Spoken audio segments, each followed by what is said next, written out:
Welcome to the future of real estate. Your chance to find out what's going on in real estate and the real estate market. This morning show is brought to you by the Ellis team at RE/MAX Realty Group.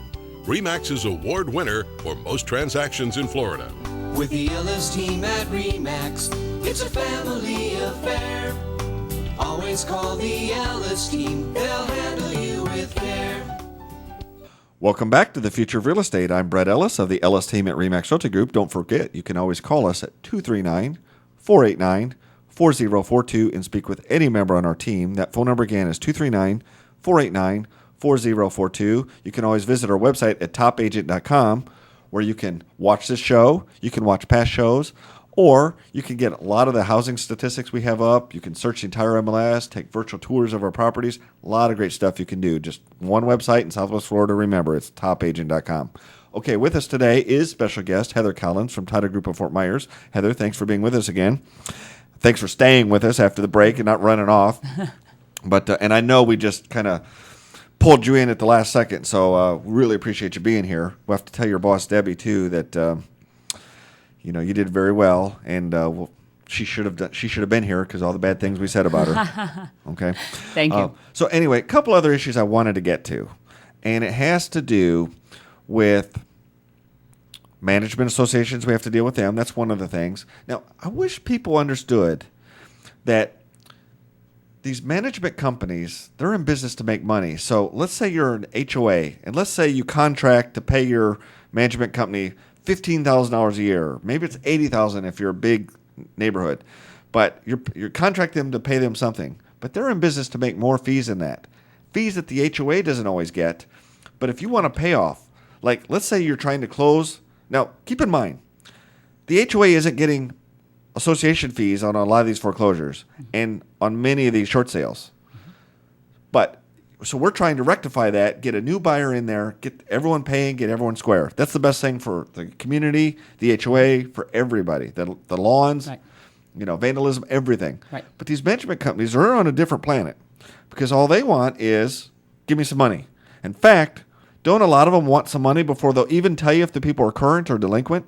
There are many of them today that require what we call the estoppel fee. And what that is it's a fee that these management companies charge the consumer, charge us as a title company in order to provide us with the information necessary to facilitate the closings. Whether it's a short sale or not really is irrelevant, but just to facilitate a closing, we have to have this information. We have to verify that seller is current with all their dues.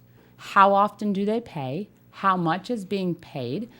Is there any special assessments? Because all of those things are in compliance with their sales contract. Now, to my way of thinking, part of the management fee, that should be a service they provide that says you're either current or you're not, because they got to bill the homeowner so they know if they're current or not. They know they've calculated already how much they're behind if they're behind.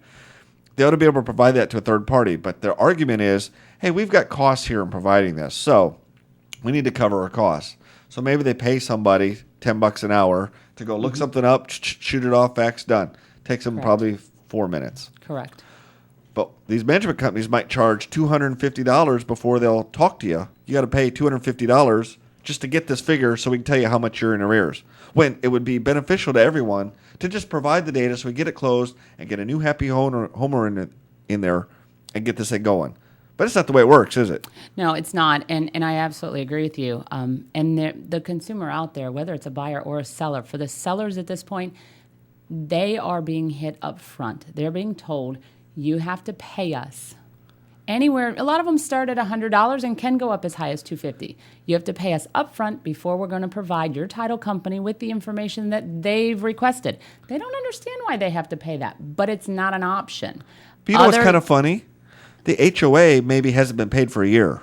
Correct. But the management company will get paid $250 up front just to tell you they haven't been paid for a year. Absolutely. I don't think that's fair. There's more to it than that, too.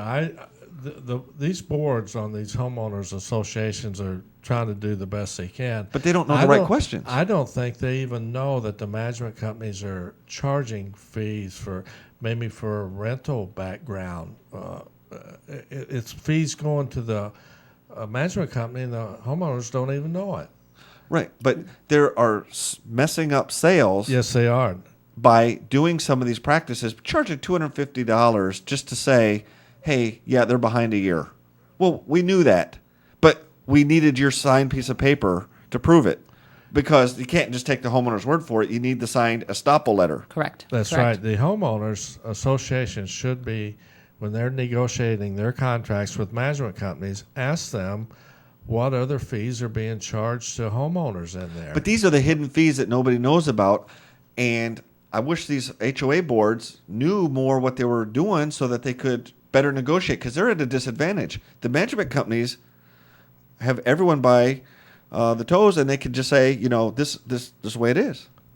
They are at a disadvantage, and it's certainly to the benefit of the homeowners association to get that home closed. And every single homeowner in there, because we want to get these things closed. When a new buyer takes over, they start paying their fees. Right. The maintenance of the building, it's not vacant anymore, but good things start happening. Now let me tell you something else. Let's say the short sale fails and it goes to foreclosure. Now the management company will still require that same $200, $250 estoppel letter to the bank. They get paid either way. Correct. But in many cases, the HOA can only go back and collect up to 6 months. So they might have lost a year's worth of back revenue that you could have got for them in the short sale. Now, the estoppel letter is going to get paid one way or the other, either at short sale or at foreclosure. So the management company really doesn't care. They get paid either way. You know who doesn't get paid? The association doesn't get paid. And that property sits vacant. Property values go down. The weeds go up. Vandalism may occur at any other maintenance item. It's just the only winner in this, and I don't know if you call them winner, but the only one that makes out is the management company. Right. I agree with you. And then on the other side, though, that's from the seller's perspective. Now look at it. If you were acting as a buyer's agent and you had the buyer and you went in and you do or don't know whether or not there's back fees. They may not even tell you, we need an application fee and an application completed before we'll provide anything. So that might be $150, $200 to the buyer. Then you find this stuff out, and then they say, well, the deal's done, and they just wasted $200. So they hit Correct. the buyer and the seller up. They can. Absolutely. I'll tell you what. I mean, that's news. And I think the press ought to report on this, and these HOA boards ought to know about this, because it's the behind-the-scenes stuff that really influence real estate. And I'm glad we're able to share it. You're listening and watching The Future of Real Estate, presented by the Ellis team at RE/MAX. We need to take a short break, and when we come back, we'll talk more real estate issues with Heather Collins from Title Group of Fort Myers, so stay tuned.